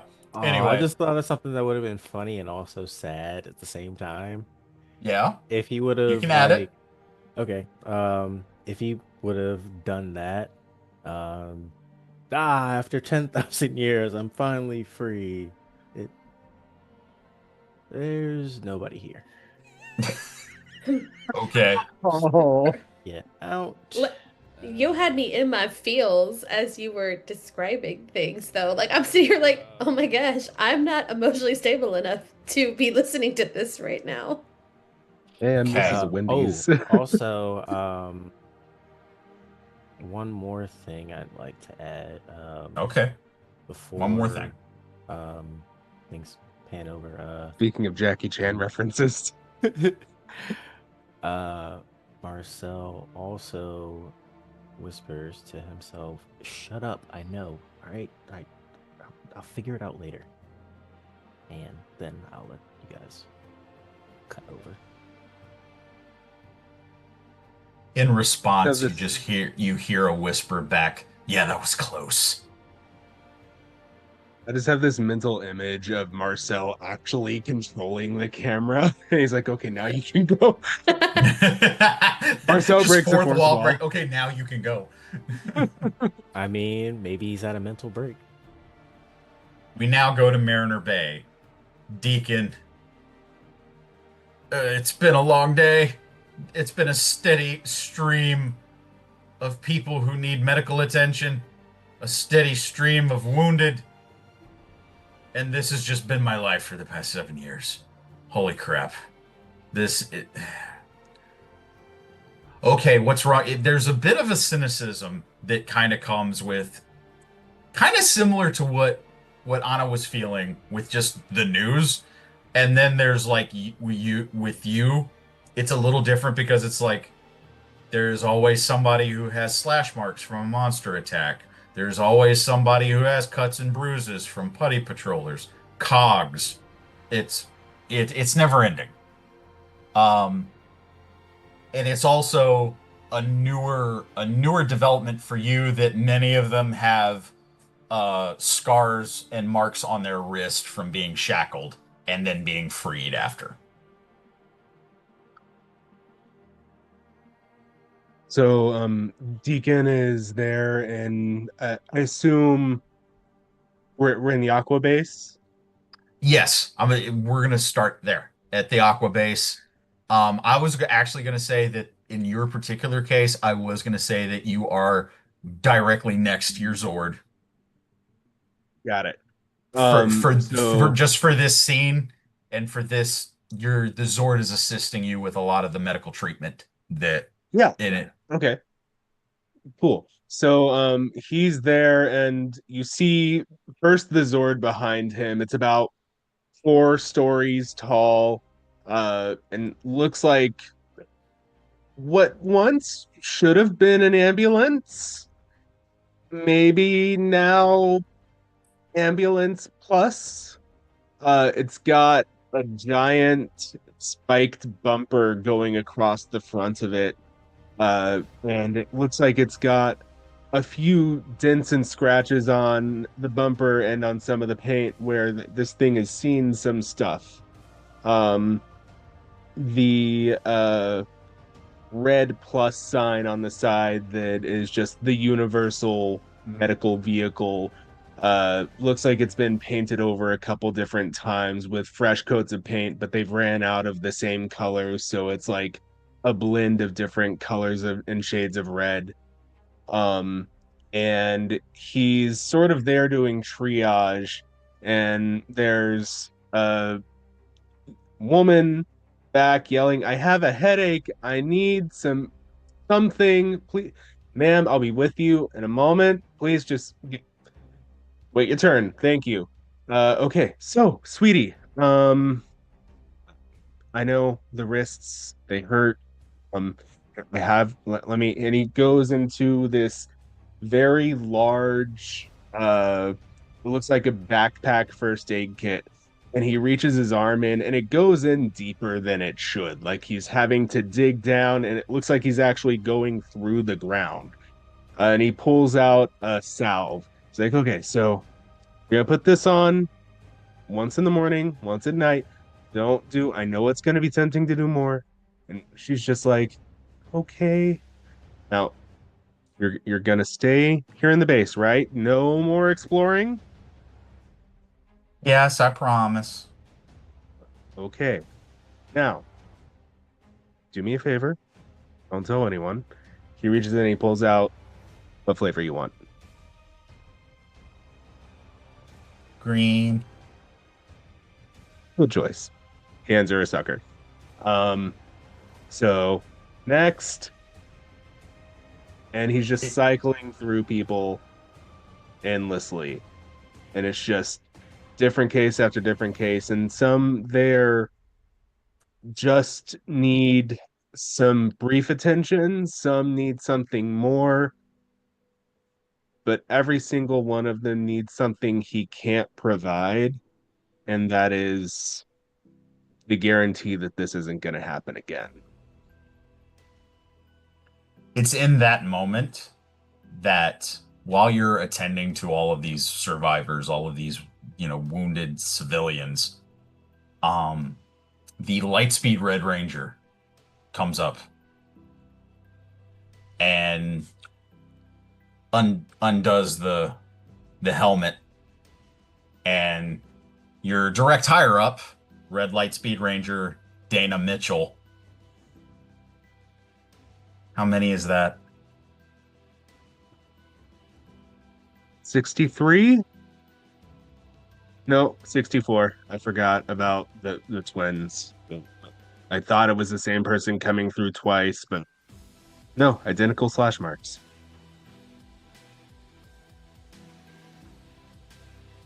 Finish the last bit of this group, and I'll relieve you for a while. You Okay. need some time. Thanks, Dana. You've been pushing too hard. Oh, thanks. I thought it was a good hair day. And he kind of sweeps, like, the hair is starting to drip to his face, and he kind of sweeps it back. You see, like, the pink highlights in it. Yeah. And he's got these, his Lightspeed rescue jacket, and you see on his right arm, it first kind of looks like an armband, but at closer inspection, anybody who saw him before, it's actually the remnants of his Angel Grove University hoodie, that at one point was destroyed, and this is all that's left of it. Yeah. And he's just like, okay, let me get these. Did we find any more bandages? I'm starting to pull from the bag, and it's not giving me more bandages. It's just giving me bed sheets, which I can make do, but sometimes eh. Supplies are getting low. We'll see what we can scrounge. I'll see what I can give you and what we can spare. It's not much. Yep. Story of our life. All right. Yeah. Next. She just kind of like nods, just in a way, kind of over your shoulder, but not like in a disapproving or menacing way. She's just kind of like trying to help, and she knows that there's just no comfort in this situation at this point. It's an endless stream of, yes, injury, but also sorrow. They're just kind of like, most of them aren't even like actual wounds. It's mostly just malnutrition. Like, I can put a band-aid on it, but that's not going to put food in their stomachs. We've got to figure something out. Is Chad going with? Did we find the person? He said, did he actually find a mermaid? Is that a thing? She just kind of shakes her head. No. Okay. I mean, at least they might have been able to help us fish or something. All right. We'll figure it out. We always do. That's why we're Rangers, right? Yeah. Any word from command? Haven't heard from the commander yet. We're in a holding pattern here. More and more patrols are getting further and further away from Angel Grove. They're branching out now. They're expanding. There's reports of, well, you've noticed it. There's been more and more of these victims that have come with electrical burns. Did you see the woman with the pacemaker? Yeah. Hmm. Okay. We have to hold Mariner Bay. There's no place else for these people to go. There's got to be something we can exploit. A weakness is something. If you Doc, would. go Oh, ahead. go ahead. Sorry. I was gonna say, in Dr. Fairweather, no progress. We're in the same place we were before. If I could just get, I know I'm the only person who can do this. I need a clone of myself, or 7, or 10, or sleep. Something. Coffee? No, we ran out of coffee 2 months ago.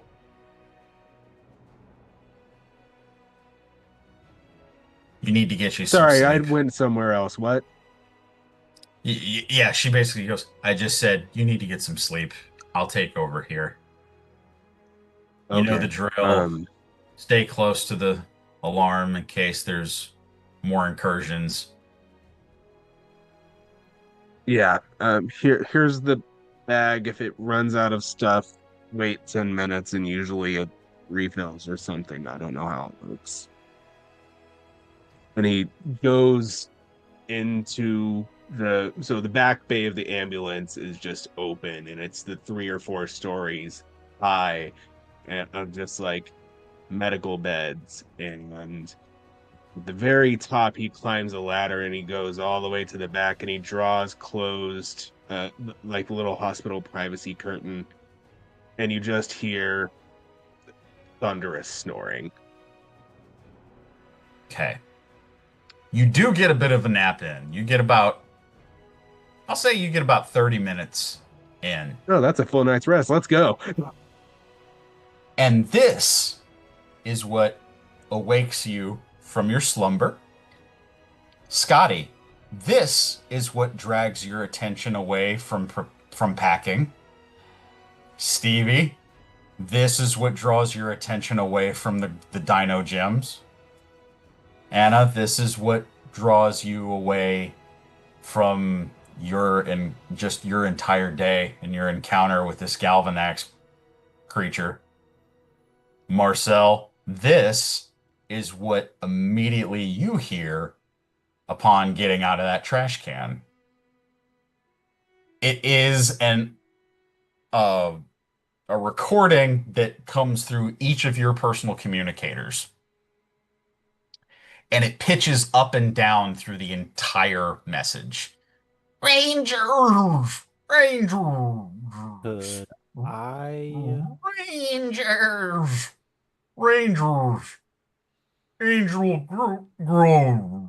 Hey, Rangers! Angel Grove! Return!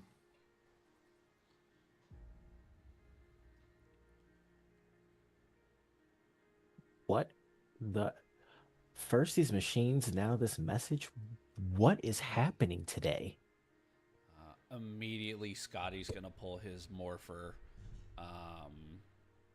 It's very similar to the Shadow Ranger morpher.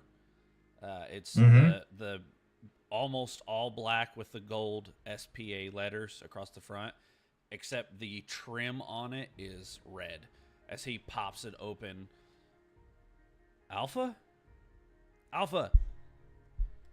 And he's just like tapping every button to try to get some kind of stronger signal on it. There is nothing. Um, The message cuts off, and that is all each of you hear. did Terry hear that next to Stevie? That's cocked. Yes. Okay. So yeah, definitely Terry's just like looking at you, kind of like Stewie looks at Brian, and he's just like,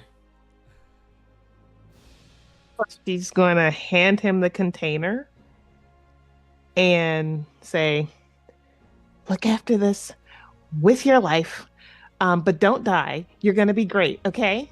And she flies out of the room, And as she does, she's going to like she flies by it at first, then she comes back in a whirlwind, takes the orb off of her desk, and waves goodbye to the photos.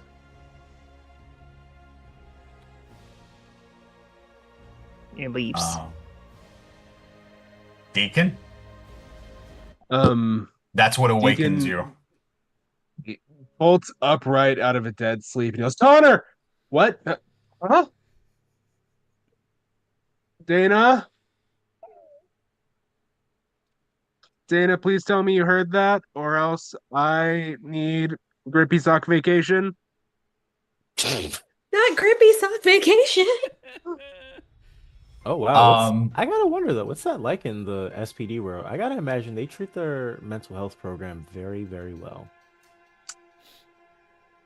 It takes you a moment, Deacon, but you notice that standing in the Zord with you is Commander Carter Grayson.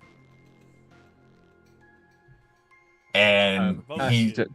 and you just see